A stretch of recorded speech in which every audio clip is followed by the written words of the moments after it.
Hello বন্ধুরা, নিয়ে আসলাম একটা নতুন ভিডিও। তো সবসময় তো এন্টারটেনমেন্টের একটা ভিডিও নিয়ে আসি, হাসি মজার একটা ভিডিও নিয়ে আসি।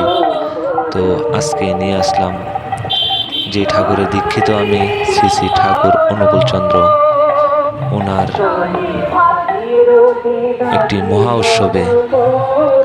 তো জয় গুরু সবাইকে, আমার গুরু ভাই গুরু বোনদেরকে। তো চলে আসলাম যেই অনুষ্ঠানটি অনুষ্ঠিত হয়েছে ওই মাঠে, স্থান নরসিংগড়। আর এই অনুষ্ঠানটি হলো শ্রী শ্রী ঠাকুর অনুকূল চন্দ্রের শুভ 137তম জন্ম মহা উৎসব।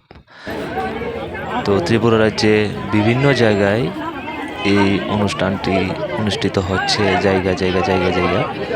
তো এই অনুষ্ঠানটি হলো, এই স্থানটা হলো নরসিংগড় যে বিটিসির উল্টো দিকেই একটি মাঠের মধ্যে।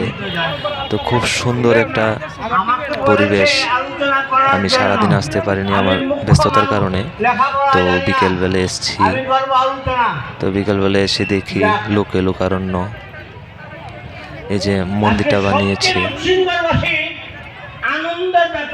ভিডিওতে অনেকে ভাববেন কি এটা কি আসলে এখানে স্থায়ী মন্দির নাকি, কিন্তু না, ওইটা একটা আর্টিফিশিয়াল প্যান্ডেলের লোকরা এই যে মন্দিরটা বানিয়েছে। কিন্তু বিগ্রহগুলো যে বসালো, শ্রী শ্রী ঠাকুর অনুকূল চন্দ্র, বর্মা বর্দা আচার্য দেবের যে বিগ্রহগুলো বসালো, দেখতে লাগছে যে এরকম কোনো বিগ্রহ না, মূর্তি বসিয়ে রেখেছে। আর ওই ঠাকুরের যে বিগ্রহগুলো, ওদের মধ্যে প্রাণ আছে, এরকম একটা বোঝা যাচ্ছে। তো আপনারা যারা আমার গুরু ভাই গুরু বোন আছেন, আমার এই চ্যানেলের মাধ্যমে দেখতেছেন আমার ভিডিওটা, আমাকে সাপোর্ট করবেন যে আগামী দিনে যেন আরও আমার এই ঠাকুরের জায়গায় যে উৎসব হবে, ওই উৎসবের ভিডিওগুলো আমি যাতে তুলে ধরতে পারি আপনাদের সামনে। আমার এটা সৌভাগ্য থাকবে যে আমার মাধ্যমে আমার গুরু ভাই গুরু বোনরা যে ভিডিও দেখতে পারবে, ওইটাই আমার একটা সৌভাগ্য হবে।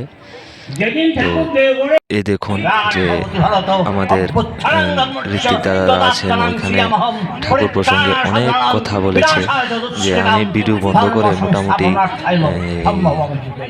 30 থেকে 40 মিনিট ওখানে দাঁড়িয়ে একজনের বক্তব্য শুনলাম, শুধু ঠাকুর প্রসঙ্গে কথা। খুবই ভালো লাগলো। এখানে দেখলাম যে অল্প বয়স থেকে মানে বয়স্ক লোকরা পর্যন্ত এই যে স্থির ধরে বসে আছে, ওদের শুধু কথাই শোনার জন্য আমাদের ঋত্বিক দাদারা যে ঠাকুর প্রসঙ্গে শ্রী ঠাকুর অনুকূল চন্দ্রের বাণীগুলো বলেছে, ওইগুলোই। সবাইকে জয় গুরু, জয় গুরু।